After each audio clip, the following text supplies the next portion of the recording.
And that means a lot, and it's worth a lot. Social responsibility is pretty common amongst the major developers. The smaller ones don't get it because they can't actually see the immediate return, but you've got to help them see the long-term benefit. And legacy. Now, legacy is not just about a corporation's legacy. It's actually about an individual's legacy. It's about the legacy of the person making decisions, but it's also about the legacy of the person working within the organization, because everyone wants to talk about what they do. They want to be proud of it. They want to go to a barbecue on the weekend and say, I was part of that, and have people go, well done, that's fantastic. I love that building. I love that precinct. I love that development. Well done to you for being a part of something really successful that actually added value to a community. So in really simple terms, my basic equation is that to do more, you can make more, and ultimately as an organization, you can be more. Now, I often say to people that I'm not that smart a guy, that pretty much most of the things that I believe in are common sense. They're not rocket science, but I'm always surprised how rarely they get done. So when you think about these things and you put into context the fact that so many organizations don't do this, you think, well, we obviously need to change the way we approach development. We need a new mindset.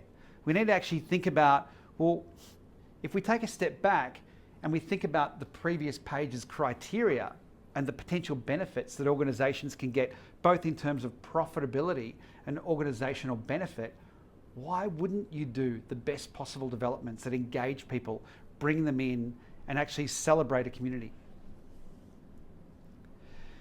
So we talk a lot about this idea of a vision, this idea of a place vision. Now, what often happens during the development phase is after a site's bought, or even during the purchasing of a site, when valuations are done, there's a predetermination about what's going to go on the site, whether it's apartments, mixed use, commercial, whatever. The decision's been made about what they think will be delivered. That's not always what should be delivered. By all means, that needs to happen in terms of the finance. But our view is that before you get to planning and architecture, you need to think about what could be done. What's the potential? And when you do that, the first thing to think about is what's missing. What doesn't the community have? I mean, you might look around and assume, oh, we're going to do an apartment development. But actually, you might think in a 5K radius, well, hold on, there's nothing to do in this area. It's boring. Why don't we do an entertainment complex? Why don't we do something that's cinemas and bowling alleys and childcare centres and, you know, all sorts of stuff that could bring people together? Or the opposite. It's about understanding what's missing and figuring out a commercial way to bring that to life. Because when it's missing, not only will you find there's a market for it, but also there's a rate per square metre that you can charge that's above the average, therefore creating a fantastic commercial return. So the four things that we talk about when we're having this conversation is, firstly, think about purpose and meaning. So what are you going to do to engage people? What is that theme? What is that thing that's going to bring people together? Think about it as the magnet. What is the central idea? The second thing is a variation on a theme, but it's about standing for something. The worst thing you can try to be is to be all things to all people, because then you'll be nothing to anybody. You'll be meaningless. So if you can actually tell a story, an authentic story, the most bullshit word overused and unbelieved in society, authentic. But if you can really be authentic, if you can find that golden nugget, that truism, and sometimes it might not be something that's already existed, it might not be heritage, but it might be something that you will create which is unique. Tell a story that's going to be true, that people will believe in. A lot of the developments we do are predominantly residential. And traditionally, even up to this day, the ground plane's forgotten. The reason is the gross development value, or the gross realisation, 98% of that comes from the residential, whether it's a tower or a master plan community. It all comes from selling houses or apartments. That 5% of the ground plane, they don't care. It's irrelevant to them. We'll deal with that later. It's going to take 3 years to build. We'll get some agent to flick it here, there and everywhere, whatever. We'll put some for lease stickers up. It's incidental, because all the profit is in the residential. So what we say is, well, if that's your view, that's a pretty lazy view, but it's a very common view, then why don't we actually take that 5% and actually turn it into something really beneficial? Firstly, why don't we actually commit more money and more effort and more energy to engaging the ground plane? Why don't we actually make the landscaping incredible? Why don't we create better amenity for people? Why don't we bring people from outside the development in so they can feel that this is not an isolated development, this is a development that adds value to the entire community, that they can all benefit from, even if they don't pay you a cent? Why don't we do something that actually is meaningful and different? And the interesting thing is that when you do that, and maybe when you curate that retail or that food and beverage or those cafes and restaurants, and you do deals up front, you might say to someone, we'll give you free rent for a year. We'll fit it out for you. But you've curated it, you've handpicked the right people who are the right fit for that development or that community that are going to add value. The reality is, it becomes a marketing tool. Because the people who want to buy a house or an apartment go, oh my God, I want to live near that restaurant or that wine bar or that retail business. Because that's how I see my life. That adds value to my life. That's convenient. The reality is that whilst you might be giving away 5%, I'm not saying giving away for free, but you're doing a deal, you're actually upselling all the residential. That 95% actually becomes 110%. That $10,000 a square metre becomes $12,000 a square metre. That's the reality of a commercial world. That if you can actually do something so impressive on the ground plane that you are surrounded by 10 competitors, they all might be 10,000, 9,000 a square metre. But if you can do something so fantastic, so impressive, and invest in the bigger picture, not only are you actually contributing to the community, you're actually contributing to your bottom line.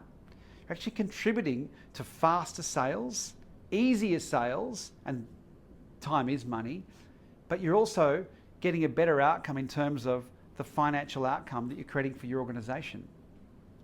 So the final point here is you've got to see opportunity, not risk. Because the scary thing about dealing with hundreds of millions or billions of dollars is the overarching conversation is about risk, is about risk mitigation.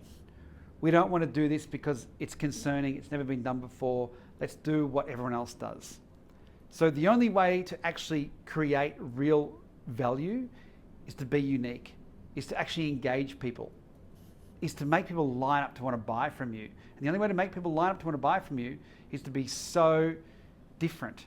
Different in a good way, not just different for the sake of being different, but you've got to offer them something. You've got to compel them to believe this is going to add value to the lives that they want to live with their families. So the process that we go through in the conversations that we have, which we say, we love architecture, but don't think about architecture first and foremost. Think about the community. Think about what is it you're going to create that's distinct. Because think about, like, we work in Melbourne, Sydney and Brisbane. There's development happening everywhere.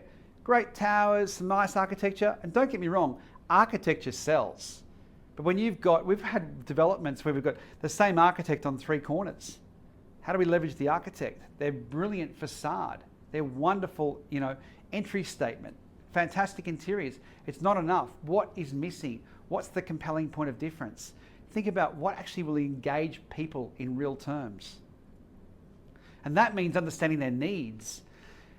The biggest problem we have is that a lot of projects we work on, people think about the rules, and the rules restrict them from actually thinking outside the box. Because the first thing they think about is the rules. Oh no, these are the parameters, we cannot do more than this. And we say, you know what? Forget the rules. Forget them.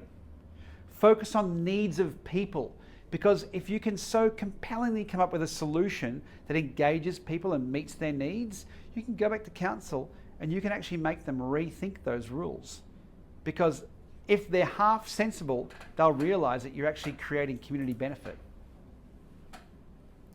Back to my previous earlier point, don't get fixated on demographics. Don't worry about which box you fit into.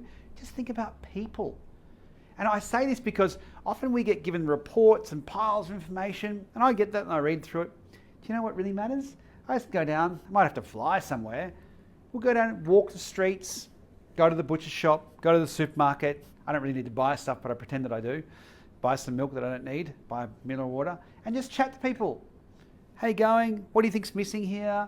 And you can ask people anything. It's like you're a journalist or a researcher. And most of them, people don't even ask you why you're asking. You just ask. And they've got no reason but to tell you the truth. You spend a day in a community chatting to everyone of every age. At the end of one day, you will know more about that community than all the reports in the world.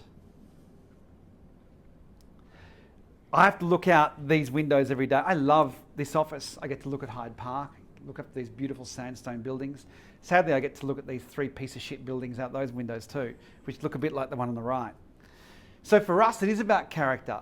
It is about understanding to work, because we work with some fantastic architects. Interestingly, when we started doing this about 6 years ago, my biggest fear was that architects would go, hold on a second, you trumped up graphic designer bloody logo guy over in the corner there, why are you briefing me? Why are you telling me how to design a building? That's not right. I'm the architect. I was wrong.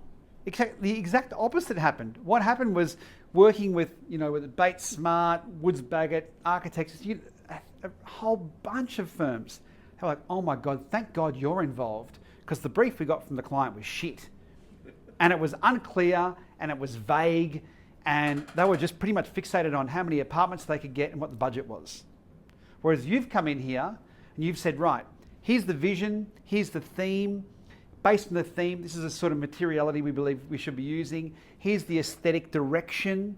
Here are the people we're going to sell to very specifically. Here's what we're going to do on the ground plane.